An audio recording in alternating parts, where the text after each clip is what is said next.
Еңбекпен тапқан нан тәтті. Еңбексіз құр арман бос қиял жетістікке жеткізе алмайтыны айтпаса да түсінікті.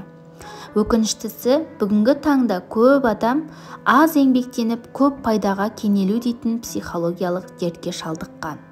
Көрінбеген нәрсені аламын деп, айрылма қолыңдағы бар малыңнан деп мәшһүр жүсіп, ескерткендей түрлі қаржылық пирамида мен лотерея ойынына ақшасын судай шашып жүргендер жетерлік.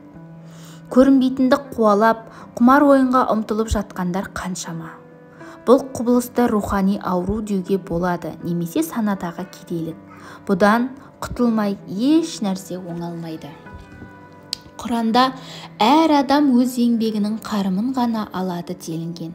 Құдай өзі береді, ризық Алладан дейтін сөздермен жалқаулығымыз бен жатып ішер масылдығымызды жаба тоқуға болмайды. Еңбексіз келген ақша адал жолға жұмсалмайды. Еңбексіз мал табуға құмарлық кедейліктің жолы. Абай өзінің аш қарын жұбана ма, майлы аш жеме атты өлеңінде еңбек жоқ, қарекет жоқ, қазақ кедей тамақ аңдып қайтеді тентіремей деп сынай келе, жалға жүр, жат жерге кет, мал тауып кел. Малың болса сыйламай тұра алмас ел. Қаруыңның барында қайрат қылмай, қаңғып өткен өмірдің бәрі де желдеу арқылы ұрпақты ешбір жұмысты арланбай жасауға, тіпті жалға жүруге, қажет болса бөтен елге, басқа жерге барып ақша табуға шақырдады. Сол сияқты Шәкәрім қажы, ерінбесең еңбекке, дәулет тайын, жаратқан жоқ жатсын деп бір құдайың, ойласын деп ой берді көруге көз, аяқ берді тапсын деп басқан сайын. Үйде отырып салғанмен саруайым, тілегенің тұра ма саған дайын.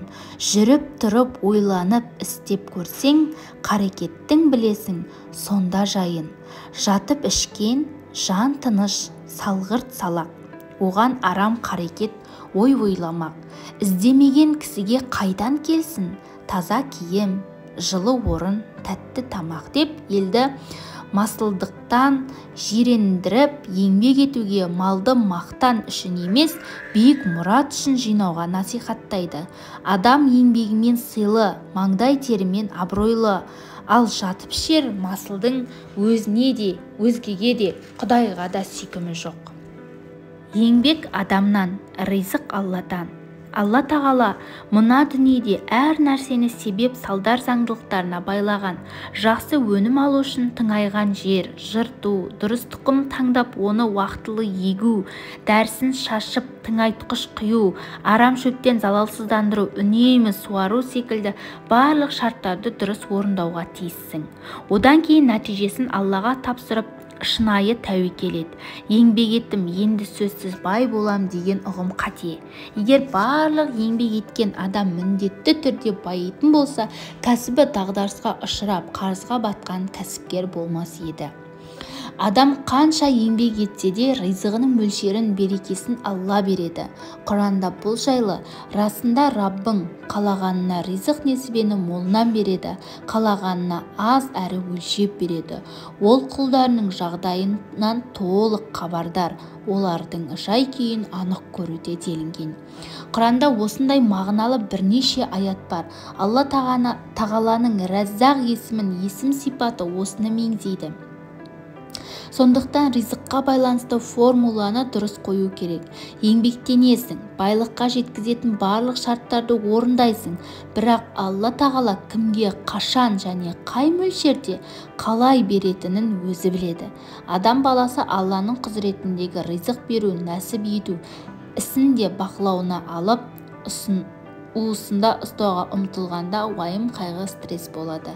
Жетістікке жеткен кәсіпкерлермен сөйлескенімде олар өздерінің қажырлы еңбегінің жанында жоспарда жоқ мүмкіншіліктер мен сәті түскен кездесулер нәтижесінде кәсіптерінің өрге домалап, мол дәулетке қол жеткізгендіктерін айтады.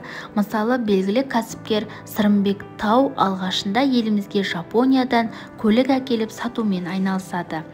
Бірде оған Гонконгтен 2 автобус көлігін әкеліп беруге тапсырыс түседі.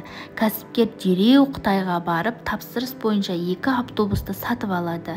Қайтарда көліктің салоны бос қайтпас үшін оған қандай да бір заттарды тиеп ала келу идеясы туады.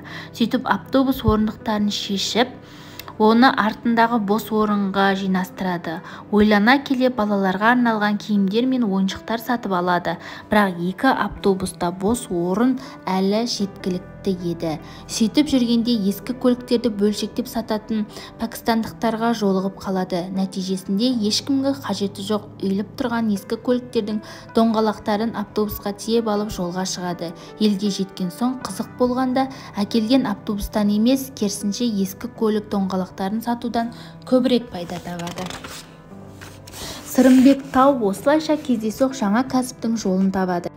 Кейін табанды еңбегінің арқасында көлік доңғалақтарын шығаратын Қытайдың және Жапонияның компанияларының Қазақстандағы дистрибьюторлығына қол жеткізеді. Осылайша Сырымбек бауырымыз кездейсоқ ұшырасқан кәсіптік бағытының арқасында ірі бизнесменге айналады. Демек, табанды еңбек бізден, ал сәттілік пен несібе, береке мен ризық Алладан.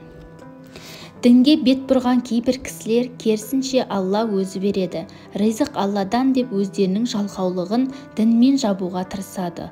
Бұл үлкен қателік. Құранда намаз өтеген соң жер бетіне тараңдар және Алланың шексіз шарапатынан ризық несібелеріңді іздеңдер. Бұған қоса Алланы көп еске алыңдар, сонда мақсат мұраттарыңа жетесіңдер делінген.